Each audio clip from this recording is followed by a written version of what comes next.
Hey VC, it's Travis back again with another vinyl update. It's been close to 2 months since my last update, so I apologize for a bit of a hiatus there.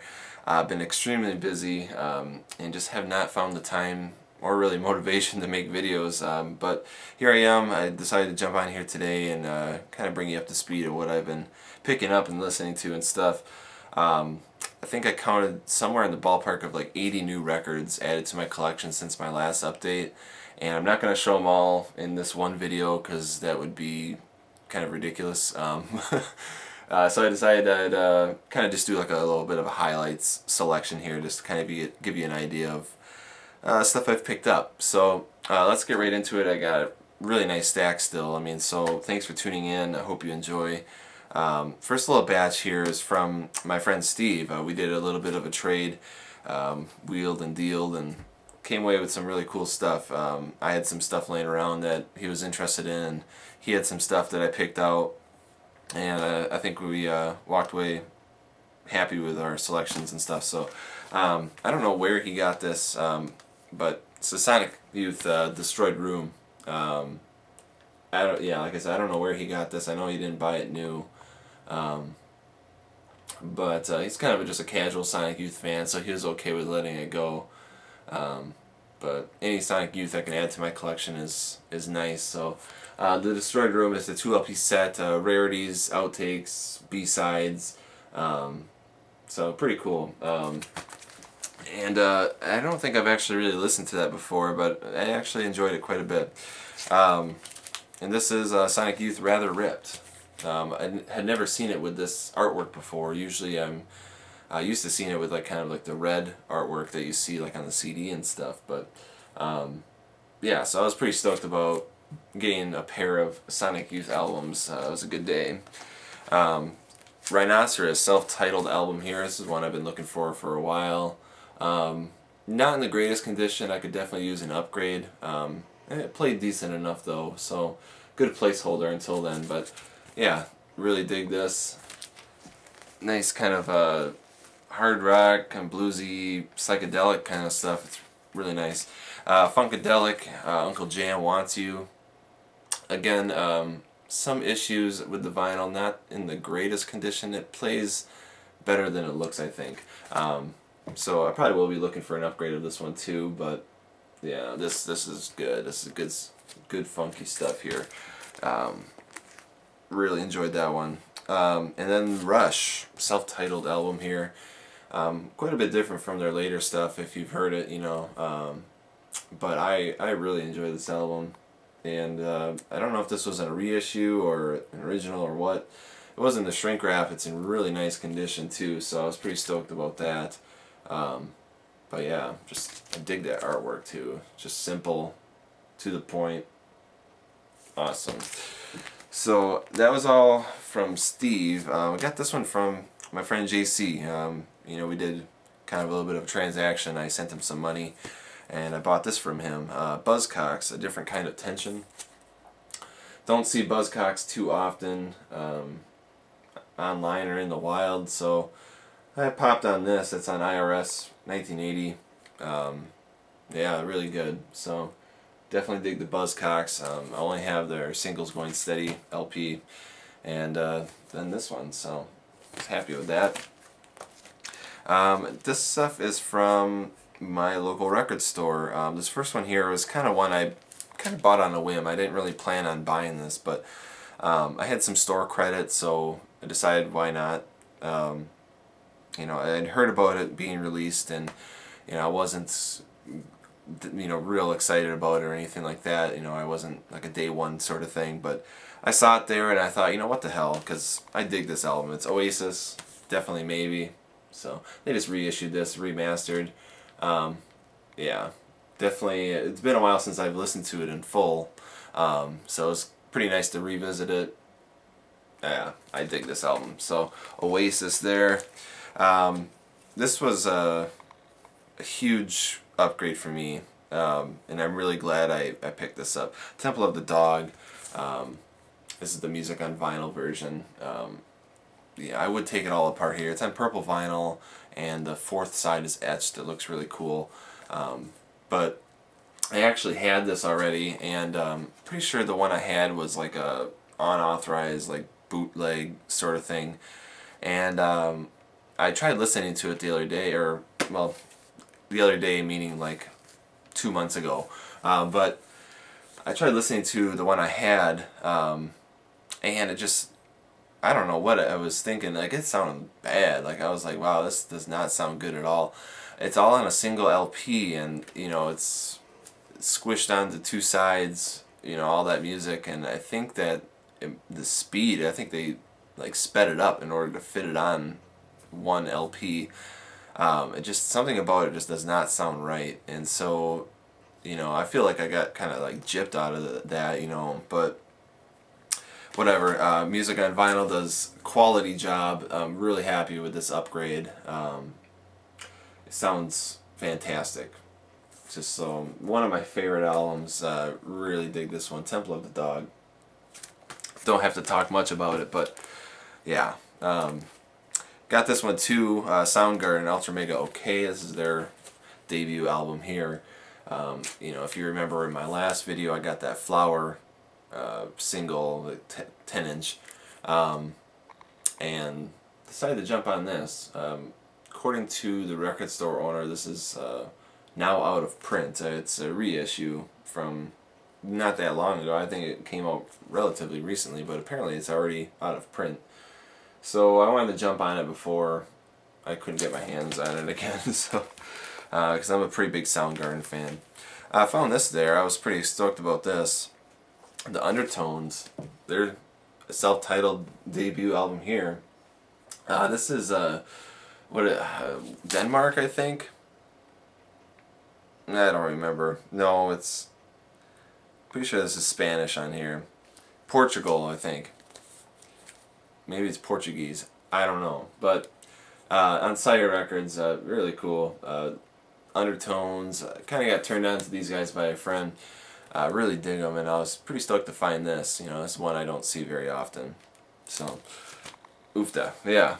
And then this one here was one that it's a pretty long story. I'm probably not even going to get into it because it's just such a long story. But they held this one for me because I had seen it there. Yeah.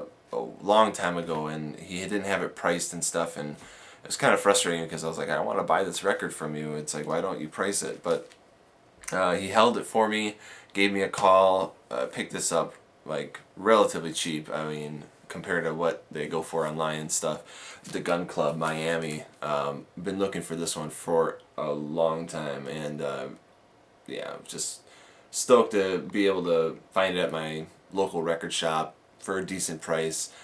Great album. This is an original on Animal Records.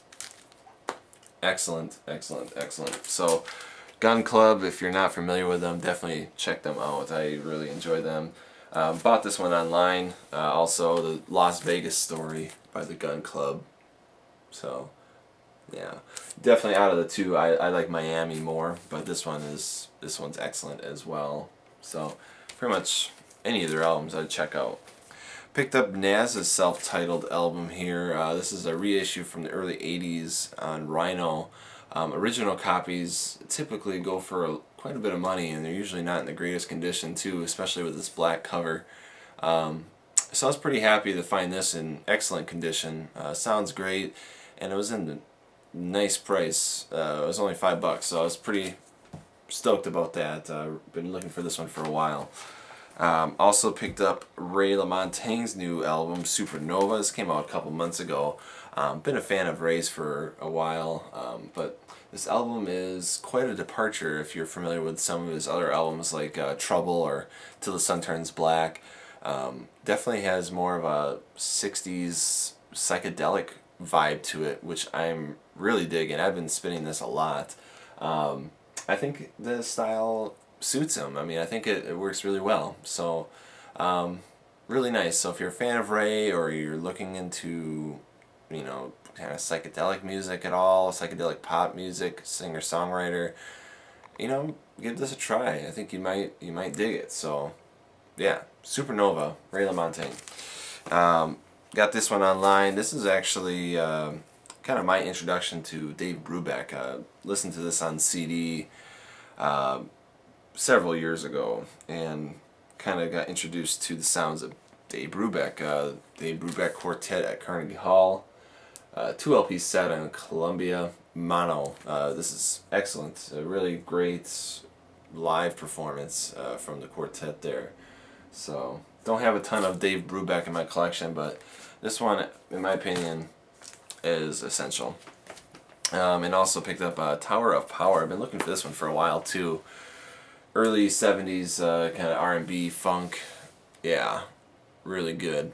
They have a really nice horn section and stuff too, so really, really good. Some Honey Hole finds here. Not a ton, but some pretty decent finds. Dead Boys, Young, Loud, and Snotty. Oh, yeah. This is on Sire Records. 1977, I believe. Yep. So, right in that era of, New York punk, just excellent. Really stoked to find this there. I've seen reissues of this, but, just to be able to find it at my Honey Hole, just excellent, totally digging it. Blondie's self-titled album here. I've been looking for this one for a while too, and the guy at the Honey Hole, he had brought this down like before, and it was like an original on the, I can't remember the original label, Private something. So it was like $30. I was like, why are you charging that much? I guess, I don't know. But this was like only $4, so I was pretty stoked to finally get a copy of that. Yeah, Blondie, self-titled. This one was a blind buy. It turned out to be quite enjoyable. 60 Million Buffalo, an Atco promotional copy here. This is Nevada Jukebox. That's what the album's called. Kind of a bluesy, a little bit of funk undertones to it. Early 70s. Yeah, so it turned out to be a pretty nice little blind buy. I dig it. So, yeah, give that a listen. I think there is some clips online, YouTube. And then this one too, Guy Clark, Old Number One. Honestly didn't really know a whole lot about this album either. I just heard Zeke the Geek kind of talking about this on his channel, so I decided to jump on this, give it a try. A little bit of water damage near the bottom here, but the rest of it is actually in really nice condition. And yeah, apparently this can be kind of hard to find, so I was pretty stoked to, again, find it at the Honey Hole. Guy Clark. Dig it. And last little batch of LPs here. My friend Steve again had found an ad on Craigslist, and a guy was selling just a whole bunch of records for dirt cheap. And Steve had actually gone up there and had bought like a ton. He came out with some really nice stuff. But later on in the week, we both went up there together, and I went through it again, and there was still a lot of nice stuff left over. Nothing really like mind-blowing, but just good stuff like that you'd want to buy cheap, that you wouldn't want to spend like a ton of money on. And some albums that were just simple like upgrades for me. For instance, like Crosby, Stills and Nash, their self-titled album, like, for $1, or it was actually $1.50, to get a nice upgrade of that, I was okay with. But some other things here that I didn't have before that I picked up that I thought were pretty cool. Buddy Miles, A Message to the People. Yeah, the artwork is pretty groovy, but yeah, this is actually really excellent. So if you ever see this, if you're into like kind of funk, R&B, soul, yeah, definitely pick that up. That's an excellent album. Metamorphosis by the Rolling Stones. It's been a really long time since I've picked up a Rolling Stones album, and this is one I didn't have. Rolling Stones, and that one was actually only $3, but it's in like excellent condition. That's the thing too. This guy, I don't remember what Steve said, but this guy was like a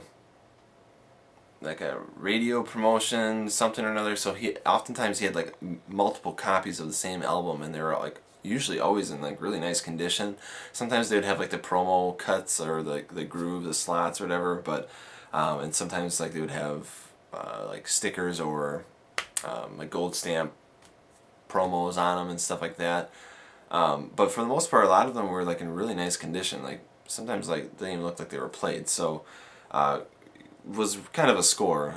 Some really nice albums. It would have been sweet if you know, I didn't have a record collection, because I would have, you know, walked away with so many classics and stuff.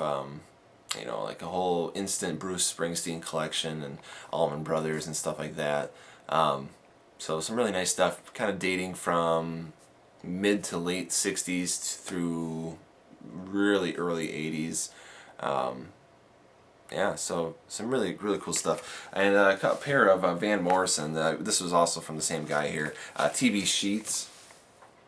And this, you know, I don't think this was like authorized by Van, and I don't think he was really happy about this. This is released on Bang, so kind of, you know, scraping the barrel of, you know, unreleased stuff from him. I mean, he only released really one proper album on there, I think. So there's Brown Eyed Girl on here, but also some early versions that later appeared on Astral Weeks, like Beside You and Madam George, which was kind of cool to hear. I had never heard him before, so TV Sheets. And also the Best of Van Morrison, kind of again, you know, just really trying to milk it for all it's worth here on Bang Records. Some of the same songs on here. There is actually a lot of them on side 1, I believe, that were unreleased, you know, from his time with Bang Records. So pretty cool to kind of have a more complete collection, even if the man didn't want that released. I don't know, whatever. And a couple of 45s here. These are just random ones I found. The Human League, Don't You Want Me, backed with Seconds. And this one I found at a thrift store, The Strange Loves, Hand Jive, backed with I Gotta Dance, on Bang again there. Strange Loves, excellent, very good. That is all. Hopefully this video didn't turn out to be too long. So I appreciate you watching. Thanks for sticking around. I hope you enjoyed. Yeah, that's about it. Peace out.